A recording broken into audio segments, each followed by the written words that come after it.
तो YouTube channel बनाने का कैसे आइडिया आया? अच्छा, तो आपके चैनल का नाम है द वॉइस ऑफ पब्लिक। जी जी। तो इस नाम के पीछे कोई स्टोरी या अस्सलाम वालेकुम, welcome back to my channel the voice of public. और आज की वीडियो में हम आपको एक ऐसे सफ़र पर लेके जाएंगे जहां पर हम एक मशहूर एक्ट्रेस की शुरुआती इंटरव्यू का जिक्र करेंगे।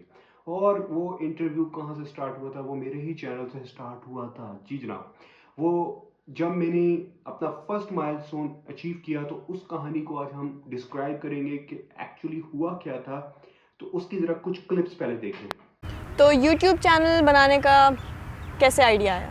एक्चुअली हुआ ये था कि मेरे एक जानने वाले हैं, तो हम तीन, मेरा एक कज़न और एक मेरा भाई है, हम लोग बैठे हुए थे। तो हम लोगों ने एक शुगल मेला के अंदर एक बात सोची कि एक यूट्यूब चैनल होना चाहिए। अच्छा, तो आपके चैनल का नाम है द वॉइस ऑफ पब्लिक। जी जी। तो इस नाम के पीछे कोई स्टोरी या क्या? जैसे ये है कि वॉइस ऑफ पब्लिक, जो लोगों की आवाज़ है, जो लोग के प्रॉब्लम्स हैं, वो मैं सामने चेहरा लेके आऊँ। अच्छा जी ये तो बहुत अच्छा इनिशिएटिव है। जी जी। तो आगे आप इसको किस तरह लेकर चलना चाहते हैं? आज हमारे आने वाले जो यंग यूट्यूबर्स हैं उनके लिए अगर आप कोई एडवाइस देना चाहें, उनको मोटिवेट करना चाहें किसी तरह? अल्लाह ताला की ज़ात आप लोगों को देख रही है, आपके काम को देख रही है, तो इंशाल्लाह आपको सक्सेस मिलेगी। That's a very nice advice. Thank you. It was very nice having a conversation with you. Thank you so Please much. like and subscribe The Voice of Public. Thank you. तो जनाब ये था interview. मतलब इसको अगर आप full video देखना चाहते हैं, मैं डिस्क्रिप्शन में भी लिंक दे दूंगा। तो जनाब ये मशहूर ड्रामा सीरियल इश्क मुर्शिद में दुर्रे फिशां, जो लीडिंग फीमेल एक्ट्रेस है, उनकी सिस्टर का रोल प्ले कर रही हैं। ये बैक टू दी स्टोरी, हम स्टोरी के ऊपर चलते हैं। स्टोरी ये हुई थी, जिस तरह हर बंदे की ख्वाहिश होती है कि वो अपना माइलस्टोन अचीव करता है तो उसको सेलिब्रेट करता है कि मेरा ये माइलस्टोन था तो मुझे इसको अचीव करना है।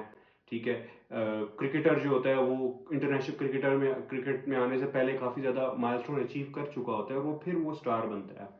तो इसी तरह हर बंदे की कोई छोटी छोटी माइलस्टोन होती है, वो कंप्लीट करता करता करता जाता है और उसको सेलिब्रेट करता रहता है। तो मेरी भी ये माइलस्टोन थी। जब मैंने अपने चैनल को स्टार्ट किया तो मेरे जब 1000 सब्सक्राइबर पूरे हो गए तो मेरा दिल किया कि भाई मैं इसको अब सेलिब्रेट करूं, क्योंकि मैंने अपना पहला माइलस्टोन अचीव कर लिया था। तो फिर मैं डिस्कस करता हूँ अपने एक दोस्त से और उनसे सारी सूरत हाल बताता हूँ। फिर वो कहते हैं, मैं उनसे पूछता हूँ क्योंकि वो काफ़ी अच्छा गाइडेंस कर देते हैं इसके ऊपर मुझे। मतलब वो खुद भी ज़रा मीडिया से ज़रा ताल्लुक है उनका।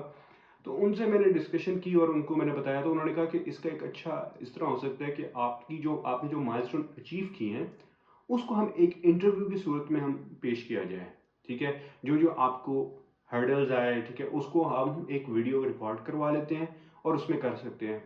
तो फिर मेरी उस टाइम उनसे ये डिस्कशन हुई कि ठीक है, मैं तो जो करने के लिए तैयार हूँ, बट उसके लिए कोई इंटरव्यू वाला बंदा हो जो मेरे से सवाल पूछे कि मैंने क्या मुश्किलात, कि खुद ही सवाल खुद ही जवाब थोड़ी देना था। खैर एनी हो, उसके लिए उन्होंने मेरी काफ़ी हेल्प की और फिर मुझे उन्होंने मिलाया हफ्सा से। हफ्सा यानी इश्क मुर्शिद ड्रामे में जो इन्होंने रोल प्ले कर रही हैं। तो हफ्सा से मेरी मुलाकात हुई। हफ्सा से मैंने इंटरव्यू से पहले डिस्कशन थोड़ी बहुत की। उस टाइम वो जो थी वो अपने स्टडी और प्रोजेक्ट के ऊपर काम करना चाह रही थी और उनका यूँ समझ लें एक छोटा सा प्रोजेक्ट था, मेरा यहाँ से माइलस्टोन था। अब स्टोरी ये थी कि कुछ समझ नहीं आ रहा था, क्योंकि उनका प्रोजेक्ट जो था, उन प्रोजेक्ट उनका ये, लेकिन उनके लिए ये फर्स्ट टाइम था किसी बंदे का इंटरव्यू कंडक्ट करना। और मतलब मेरे लिए भी एक तरह से फर्स्ट टाइम यही था कि बहुत दफ़ा ऐसे हुआ है कि मैंने इंटरव्यूज़ लिए हैं, लेकिन ये फर्स्ट टाइम था कि मैंने इंटरव्यू देना था। और उनके लिए भी ये फर्स्ट टाइम था कि उन्होंने किसी बंदे का इंटरव्यू लेना था।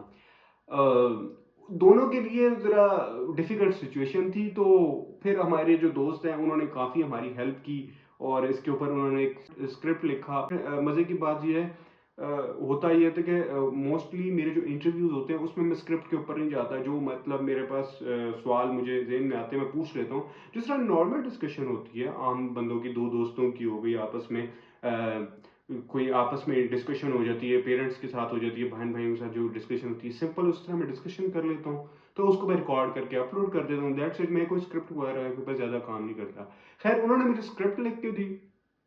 टू बी वेरी ऑनेस्ट, जब मैंने स्क्रिप्ट पढ़ी तो फिर मतलब वो मेरे ऊपर से निकली। मैंने कहा यार ये स्क्रिप्ट तो थोड़ा सा मुश्किल हो जाएगा। खैर वो काफ़ी टफ क्वेश्चन थे जो उन्होंने मेरे से पूछे हुए थे। मैंने कहा यार मैं तो वो थोड़ा बहुत कर लूँगा। फिर हफ्सा से पूछा गया, हफ्सा ने कहा नहीं ये थोड़ा सा डिफिकल्ट हो जाएगा। क्योंकि उनके लिए स्टार्टिंग था, तो वो कहती कि उनके लिए भी डिफ़िकल्ट हो जाएगा। मैंने कहा यार ये मेरे लिए भी वाक़ई थोड़ा बहुत डिफ़िकल्ट हो जाएगा। तो उन्होंने इसके लिए क्या प्लान किया, हमने कहा कि आपके ज़हन में जो भी हफ्सा क्वेश्चन आए आप पूछ लें, ठीक है? और इसी तरह हुआ। स्टार्टिंग में उन्होंने फिर क्वेश्चन पूछे, फिर मैंने जवाब दिए और फिर इस तरह करके हम लोगों ने एक इंटरव्यू कंडक्ट कर लिया। तो ये थी मतलब पूरी हाल टू बी वेरी ऑनेस्ट, जब वो मेरे साथ बैठी थी और मेरा इंटरव्यू ले रही थी, मुझे बिल्कुल नहीं पता था कि वो आज एक मशहूर ड्रामे का हिस्सा हैं।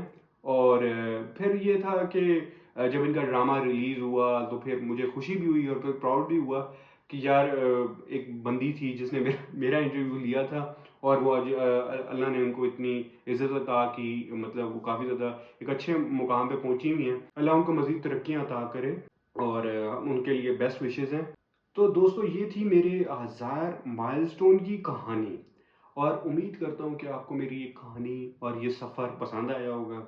मिलते हैं इंशाल्लाह अगली वीडियो में, तब तक के लिए मुझे दीजिएगा इजाज़त। अल्लाह ने के बाद।